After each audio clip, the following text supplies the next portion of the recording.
pour faire comprendre ce que doit être la vie chrétienne. Jésus prend l'exemple de l'enfant. Il y a là de quoi surprendre. Les disciples veulent chasser les enfants. Lui leur donne comme modèle la vie et le comportement des enfants. Matthieu 18,2.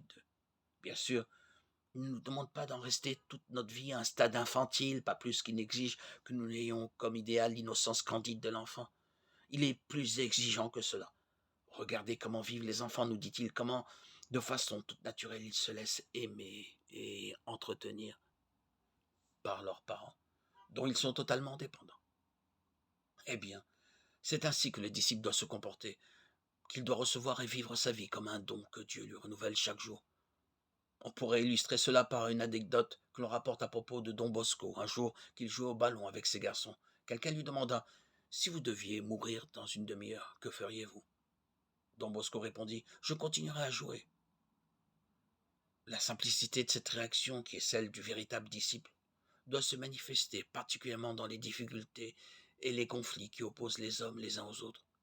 Si quelqu'un commet une faute à son égard, le disciple pardonnera sans compter, renonçant à la vengeance et à la violence. Il ne calculera pas l'avantage que son attitude pourrait lui procurer. Il ne se demandera même pas s'il sera payé de retour.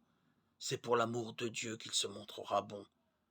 Jésus, logique jusqu'au bout, exige que nous aimions non seulement ceux qui, à l'occasion, s'opposent à nous, mais encore ceux qui sont nos ennemis.